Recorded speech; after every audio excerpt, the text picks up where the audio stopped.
আমার বৈষ্ণবদের কাছে যেতেই হবে, তার কারণ সুব্রত মুখোপাধ্যায় একটা কথা খুব বলতেন যে রাজনীতিতে গল্প করতে, শুধুমাত্র গল্প করতে কেউ কারুর বাড়ি যান না, আর লোকসভা নির্বাচনের 4 মাস আগে তো নয়। শোভন চট্টোপাধ্যায়ের কি সেকেন্ড ইনিংস আবার তৃণমূলে শুরু হতে চলেছে? আমি তো এক্ষুনি কিছু বলতে পারবো না, গোটাটাই তো আমাদের দলের নেত্রী মমতা বন্দ্যোপাধ্যায় সিদ্ধান্ত নেবেন কোনটা কি হবে। অভিষেক বন্দ্যোপাধ্যায় আছেন, আরও আছেন সবাই পার্টির সিনিয়র লিডাররা।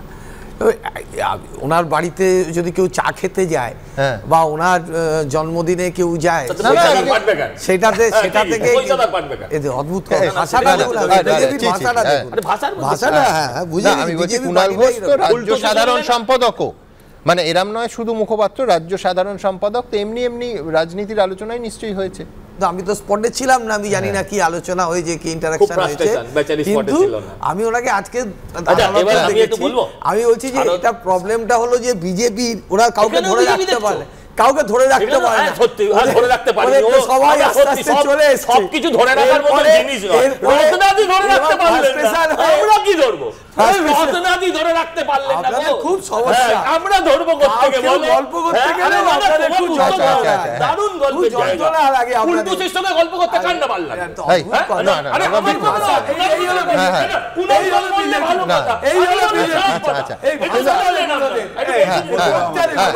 আচ্ছা রুচিটা রুচিটা আচ্ছা আমি বলি রুচিটা আপনারা দেখুন, আর রুচি কুণাল ঘোষকে বলো, রুচিটা নারদার চোর একসাথে আড্ডা মারতেই পারে। আমিও ভাবছি কালকে আমি রত্নাদির বাড়ি যাবো, আমার সঙ্গে দীর্ঘ সবচেয়ে বড় যে দলে শুভেন্দু চলে এলো, আসলে এটা হচ্ছে ববি হাকিমকে চাপ দেওয়া, আসল গল্পটা হচ্ছে ববি হাকিমকে প্রেডিকশন করা। আমি বলছি শোনো না, আমি খুব আপনি জ্যোতিষ শাস্ত্র বলুন না, জ্যোতিষ শাস্ত্রে আপনি জ্যোতিষ শাস্ত্রে একটা কথা বলো, বিজেপি আমরা দেখেছি মালা বদল, আমরা দেখেছি শীতের সিঁদুর পরানো, কিন্তু বৈশাখী দেবীকে দেখলাম যে শোভন দা বলে ডাকছে, এইটা কিন্তু ব্যক্তিগত থেকে আমি রাজনীতিতে ফিরবো। আমি বলছি বিশ্বনাথ দা, দক্ষিণ 24 পরগনার দীর্ঘদিন দায়িত্বে ছিলেন শোভন চট্টোপাধ্যায়, এখন দক্ষিণ 24 পরগনায় আইএসএফ এর উত্থান হয়েছে, নওশাদ সিদ্দিকী ঘোষণা করে দিয়েছেন এখনই যে তিনি প্রার্থী হবেন ডায়মন্ড হারবারে। আমি বলছি যে অন্যদিকে বেহালায় পার্থ চট্টোপাধ্যায় তিনি জেলে।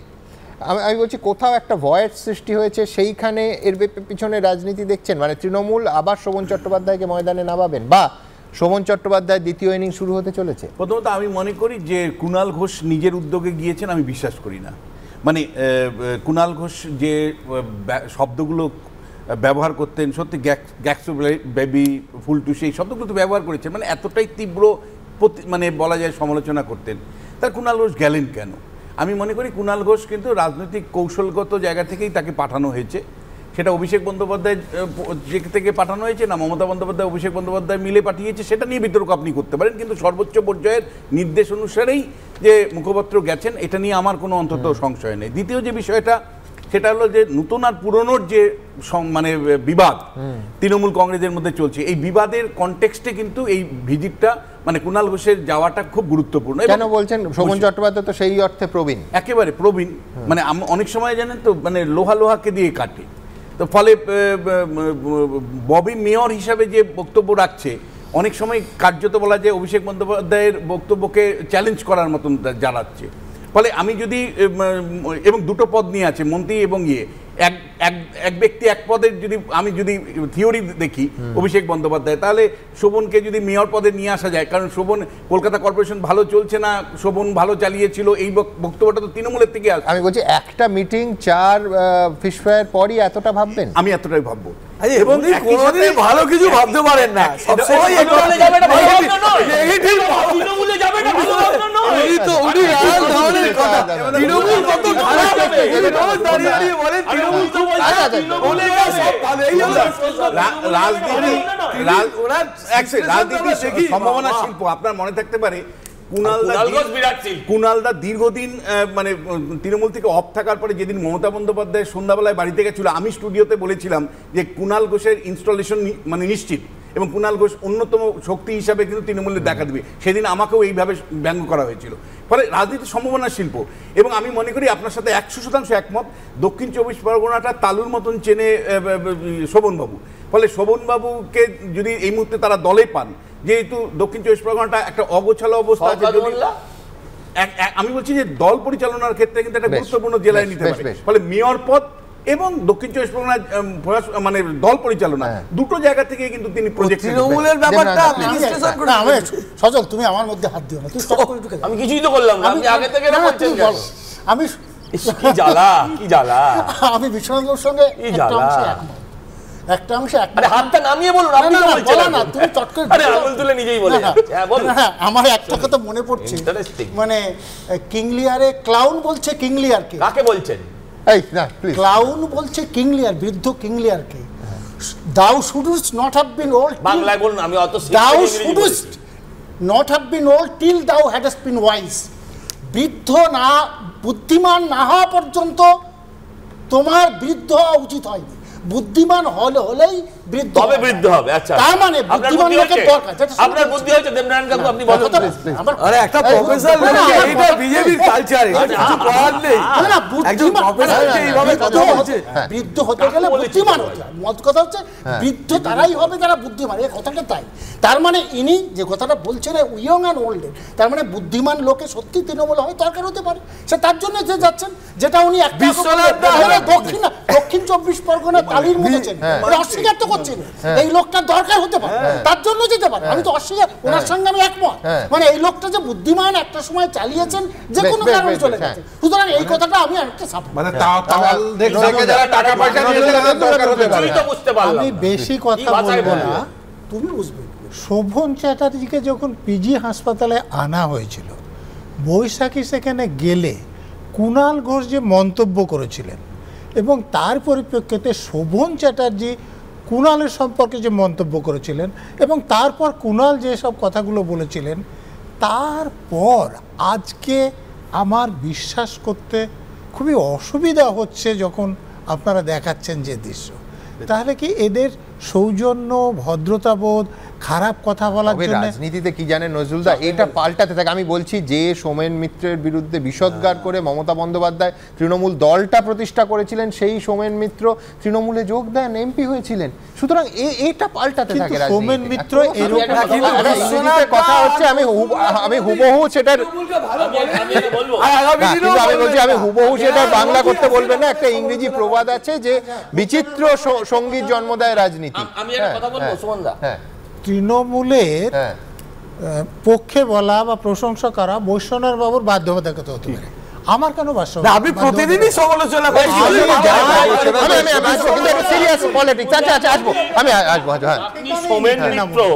আপনি এবং মমতা ব্যানার্জির বিচ্ছেদ এবং আবার পুনরায় ফিরে আসা, এটা দেখেছেন। দেখুন, এর মধ্যে সম্পূর্ণ বিচ্ছেদের আগে দশকের পর দশক টানাপোড়েন দেখেছি। দাদা, ওটা কোনোটাই ব্যক্তিগত পর্যায়ের ছিল না, পুরোটাই রাজনৈতিক ছিল। যেখানে রাজনৈতিক বিচ্ছেদ হয় সেখানে রাজনৈতিক ভাবে আবার মিল হতেও পারে, কিন্তু এগুলো হচ্ছে একদম পার্সোনাল এজেন্ডা।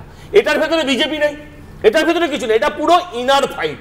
কে মানে ভাইপো খাবে না পিসি থাকবে, এই যে লড়াই, এই লড়াইয়ে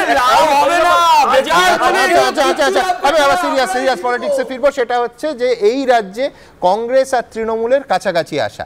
আজকে এই প্রথম প্রতিবেদন আপনাদের দেখাচ্ছি, যেটা কার্যত মমতা বন্দ্যোপাধ্যায়কেই চ্যালেঞ্জ ছুঁড়ে দিলেন অধীর চৌধুরী। তিনি বলছেন প্রিয়াঙ্কা গান্ধীকে আপনি বলছেন নরেন্দ্র মোদীর বিরুদ্ধে লড়তে, আমি আপনাকে বলছি আপনি আসুন আমার বিরুদ্ধে লড়তে, কত তাকত আছে দেখছি আপনার। আমি বলছি জোটের সম্ভাবনা কতটা উজ্জ্বল, এই মন্তব্য থেকে বোধহয় স্পষ্ট হচ্ছে, কিন্তু এরপর বিশ্লেষণের জায়গা আছে। কারণ অধীরবাবু আজকে প্রায় 7টা কেন্দ্রের নাম উচ্চারণ করেছেন, নিঃসন্দেহে বলার অপেক্ষা রাখে না যে কংগ্রেসের তরফ থেকে এই 7টা কেন্দ্র জোটের ক্ষেত্রে তৃণমূলকে ছেড়ে দেওয়ার জন্য চাপ দেওয়ার প্রক্রিয়াটা শুরু হয়ে গেল। কি 7টা কেন্দ্র বলবো, কিন্তু তার আগে প্রথম প্রতিবেদন।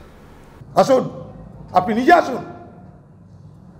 আপনি প্রিয়াঙ্কা গান্ধীকে বলছেন মোদির বিরুদ্ধে লড়তে, আমি আপনাকে বলছি আপনি আসুন এখানে আমার বিরুদ্ধে লড়তে। কত তাকাত আছে দেখছি আপনার। বাংলায় কংগ্রেস তৃণমূল জোট কি তাহলে হচ্ছেই না? হাইকমান্ডের থেকে কি সেই ইঙ্গিত পেয়ে গেছে প্রদেশ কংগ্রেস? শুধু আক্রমণই নয়, এবার সরাসরি মমতা বন্দ্যোপাধ্যায়কে চ্যালেঞ্জ করলেন অধীর চৌধুরী। তৃণমূল নেত্রীকে তার বিরুদ্ধে বহরমপুর লোকসভা কেন্দ্র থেকে দাঁড়ানোর হুঙ্কার ছুড়লেন কংগ্রেসের লোকসভার নেতা। Somebody must bail the cat. I don't have any problem if they have the genuine things. But Bengal, you know that they have only 2 seats. প্রথম দিন থেকে তো বলছে দুটো বেশি দিব না, কে তোর দয়া নিচ্ছে দুটো? আমরা কিন্তু দয়া চেয়েছি, তোমাকে হারিয়ে 2টো আসন জিতেছি আমরা, একবার না পরপর 2বার। তোমাকে যে কী দয়া নিব দুটো আসনের জন্য? তোমার দয়া দক্ষিণে নিয়ে আমরা এই সিট রক্ষার কোনো মানসিকতা আমাদের নেই, আমরা প্রত্যাখ্যান করছি। এরকম আমাদের দুটো সিট দিয়ে সে আসামে 4টে সিট নেবে, ওখানে 2টো সিট, মেঘালয়ে গোয়াতে সব সিট নেবে। সে ভিতরকার খবর তো জানেন না। তাৎপর্যপূর্ণ বিষয় হল লোকসভা নির্বাচনের জন্য গঠিত জোট কমিটি বৃহস্পতিবারই কংগ্রেস সভাপতি মল্লিকার্জুন খার্গের কাছে রিপোর্ট জমা দিয়েছে। সূত্রের খবর, কংগ্রেস বাংলায় 12টি আসন চিহ্নিত করেছে যেখানে তারা জিততে পারে। এর মধ্যে 5 থেকে 8টি আসন ছাড়ার জন্য তারা তৃণমূলের সঙ্গে আলোচনা শুরু করবে। সূত্রের খবর, কংগ্রেস চাইছে তারা বিজেপির সঙ্গে এই আসনগুলোতে সরাসরি লড়তে। কংগ্রেস এও আশা করছে তৃণমূল এই আসনগুলো তাদের ছাড়লে সিপিএম এই আসনগুলোতে তাদের বিরুদ্ধে প্রার্থী দেবে না। এরই সঙ্গে কংগ্রেস সূত্রে বক্তব্য, তৃণমূল ও সিপিএম দু দলের শীর্ষ নেতৃত্বের সঙ্গে তারা আলোচনার পথ খোলা রেখে চলছে। 20 জানুয়ারির মধ্যে আসন সমঝোতা চূড়ান্ত হয়ে যাবে। আমরা পুরুলিয়া লড়তে পারি, জিততে পারি। আমরা মালদা লড়তে পারি, জিততে পারি। আমরা রায়গঞ্জ লড়তে পারি, জিততে পারি। সিটের কি অভাব আছে আমাদের? দার্জিলিং, বসিরহাট জিততে পারি আমরা। লড়াই করার ক্ষমতা রাখি আমরা। কে পরোয়া করছে? সে আলোচনা চেয়েছিল, সে আলোচনায় গেছে, গঠবন্ধনের রাজনীতি করতে গেছে, পার্টি হাইকমান্ড আলোচনা চেয়েছে। অধীর চৌধুরীর কণ্ঠে বিজেপির ভাষা। উনি এতদিন দক্ষিণ কলকাতায় দাঁড়াতে আসেননি কেন? তো বোকা বোকা কথা, বাচ্চাদের মতো কথা। এখন বিজেপিকে হারানোর সময়, আর অধীর চৌধুরীদের লক্ষ্য বিজেপিকে খুশি করার জন্য তৃণমূলকে আক্রমণ করা। কংগ্রেস নেতৃত্ব ভেবে দেখুন এই দ্বিচারিতার রাজনীতি কেন করবে পশ্চিমবঙ্গ ইউনিট।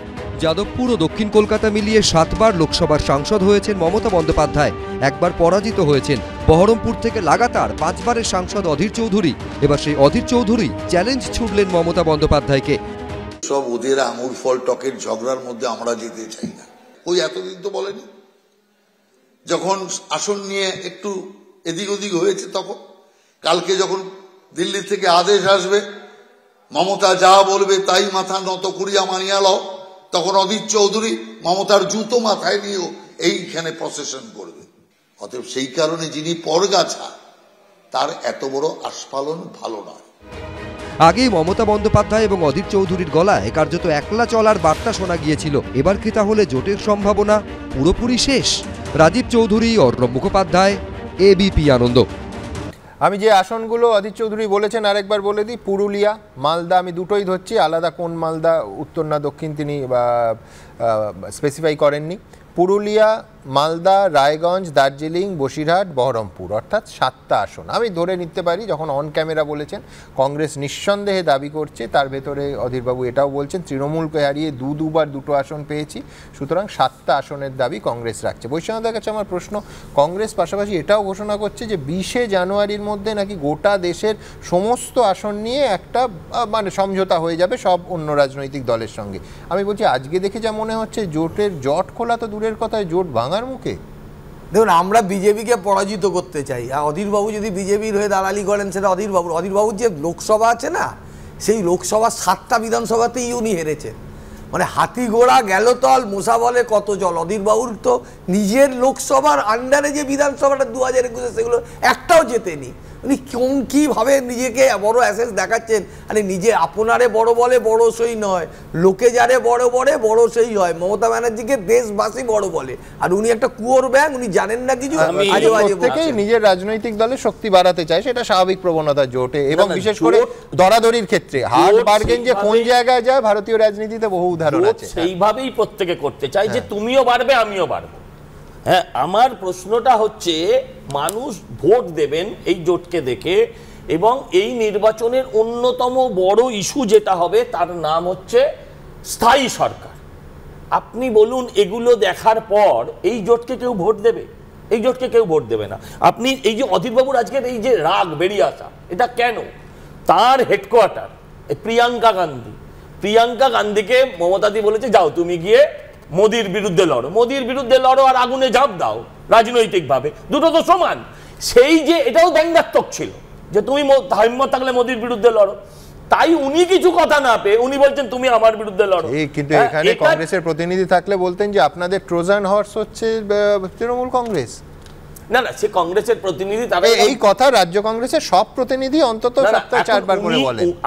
কংগ্রেসের প্রতিনিধি আমাদেরকে বলতেন যে কংগ্রেস হচ্ছে আমার ট্রোজান হর্স, আর কংগ্রেস না তৃণমূল, ওই তৃণমূল আমার ট্রোজান হর্স। আর এক্ষুনি কুণাল ঘোষ বলল হ্যাঁ যে কংগ্রেস হচ্ছে ওদের ট্রোজান হর্স। দেখুন, আমাদের কে ঘোড়া কে গাধা তার মধ্যে আমাদের কোনো বিশ্বাস নেই। আমরা আমাদের নির্বাচনটা আমাদের নিজেদের মতন করে দেখি। প্লিজ একটু সময় দিবেন।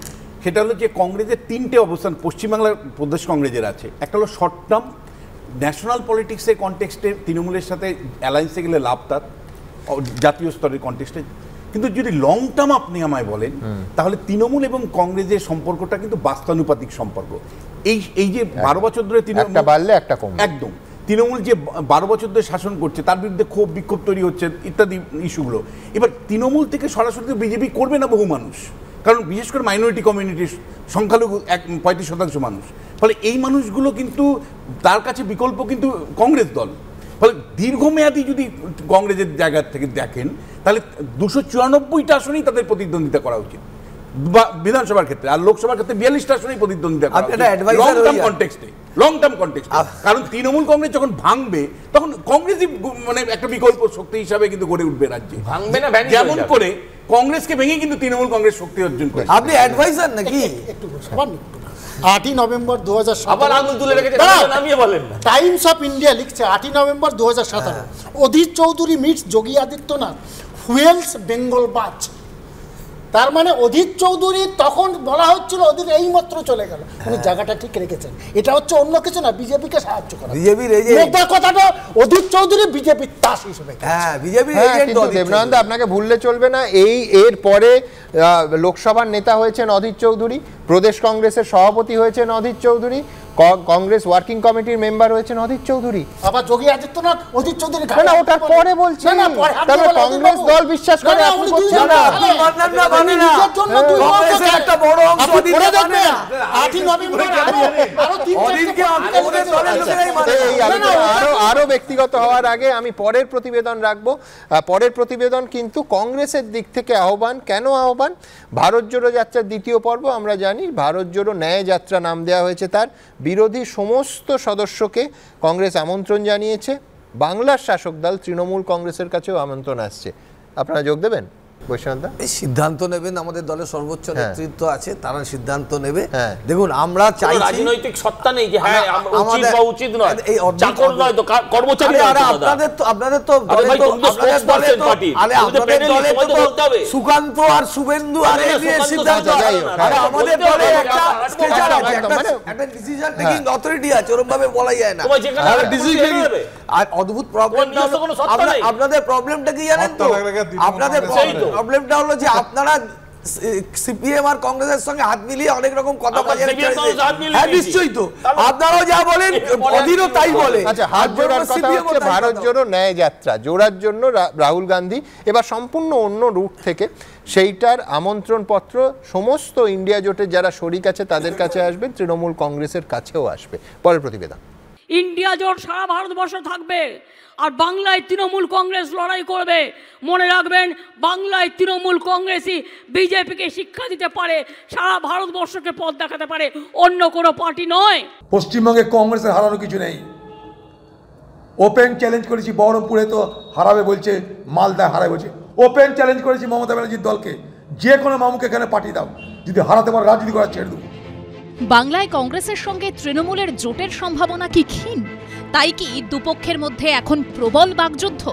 এই আবহে শুরু হচ্ছে ভারত জোড়ো যাত্রার দ্বিতীয় অধ্যায়। এবার বাংলা হয়ে যাবে রাহুল গান্ধীর ভারত জোড়ো ন্যায় যাত্রা।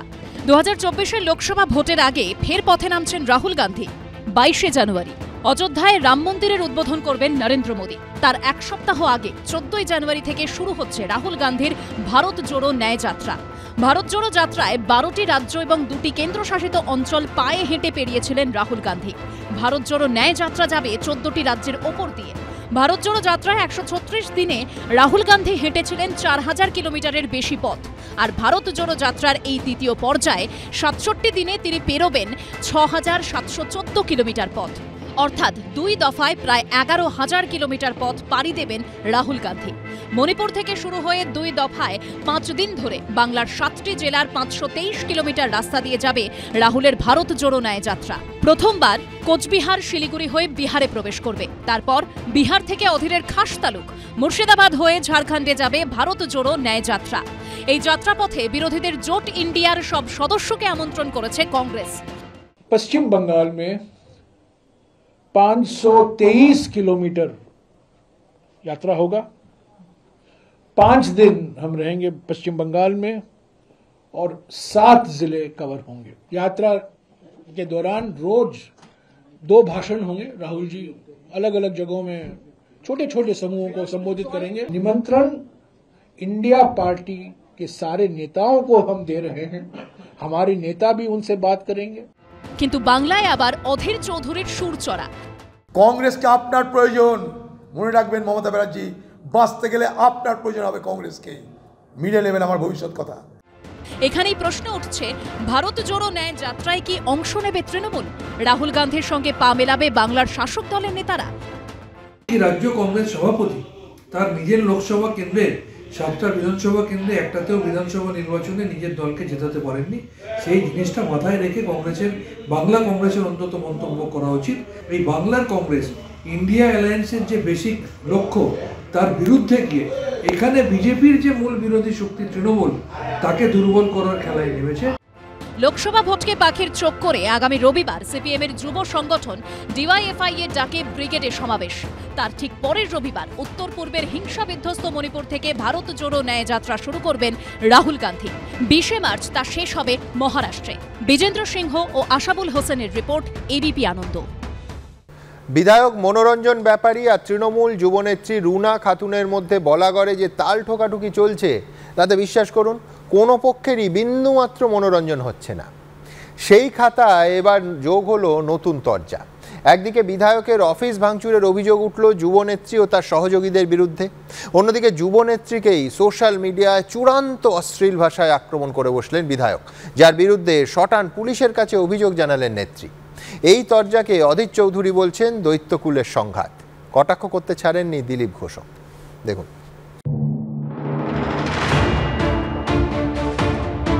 বুধবারই দলের একাংশের হাতে খুন হয়ে যাওয়ার আশঙ্কা প্রকাশ করেছিলেন। অন্য দলের হাতে কটা মরেছে, যদি গুলির তন্দ হয় চালিয়ে দিল কি করবেন আপনি? এরপর 24 ঘন্টাও কাটল না, ভেঙে গুঁড়িয়ে দেওয়া হলো বলাগড়ের তৃণমূল বিধায়ক মনোরঞ্জন ব্যাপারীর অফিস।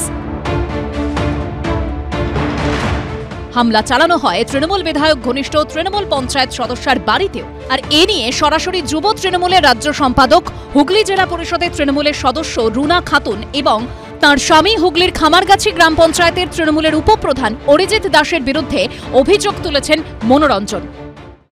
রুনা খাতুন আর তার স্বামী অরিজিৎ দাস এবং তার সঙ্গে 30-40 জন আরো তাদের সহযোগী সাথী এরা ছিল।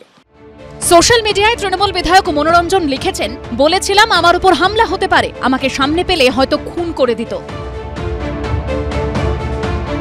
দৈত্যকুলের মধ্যে সংঘাত লেগেছে, সবই তো দৈত্যকুলের সংঘাত চলবে, এগুলো কিছুই না, এটা আরো বড় বড় ভয়ঙ্কর ঘটনা ঘটবে। এখন তো খুন কেউ হয়নি, এরকম খুন হবে এরপর। তিনি ভয় করছেন যে পার্টির লোকই খুন করে দেবে। খুবই দুর্ভাগ্য, একজন এমএলএও সুরক্ষিত নয় পার্টির মধ্যে, তাহলে পশ্চিমবাংলার মানুষের কি হবে? তো আইন শৃঙ্খলা বলে কিছু নেই রাজ্যে, সরকার কি করে চলছে বোঝা যাচ্ছে না। মানুষ এই সরকারকে ভোট দিয়ে জিতিয়ে ভুল করেছে মনে করছে। কোথাও এত বড় দল, কোথাও একটু মতপার্থক্য হয়েছে, ওটা জেলা নেতৃত্ব দেখছেন, ঠিক হয়ে যায়। এদিকে এসবের মধ্যেই ফেসবুকে দলের যুবনেত্রী রুনা খাতুন সম্পর্কে অশ্লীল কুরুচিকর মন্তব্য করেন তৃণমূল বিধায়ক মনোরঞ্জন ব্যাপারী। সেখানে তিনি লেখেন, আবে তোর হুমকিতে যে ভয় পাক আমি পাই না। এছাড়াও এমন সব শব্দবন্ধ তিনি ব্যবহার করেছেন যা সম্প্রচারযোগ্য নয়। তৃণমূল বিধায়কের বিরুদ্ধে বৃহস্পতিবার থানায় অভিযোগ জানান যুব তৃণমূল নেত্রী। কোনো মাকে, কোনো মহিলাকে এই ভাষায় আক্রমণ করা যায় কিনা, যে নিজেকে সাহিত্যিক বলে, আমার এটা জানা নেই। আমি এই কুৎসা অপপ্রচারের বিরুদ্ধে আজকে থানায় লিখিত আকারে আমি অভিযোগ জানিয়েছি। তৃণমূলের এই চরম সংঘাতের মধ্যেই জিরাটের বিভিন্ন এলাকায় দেখা যায় এই পোস্টার, যেখানে বলাগড় বিধানসভায় উপনির্বাচনের দাবি করা হয়েছে। সৌরভ বন্দ্যোপাধ্যায়, অনির্বাণ বিশ্বাস ও বাচ্চু দাসের রিপোর্ট, এবিপি আনন্দ।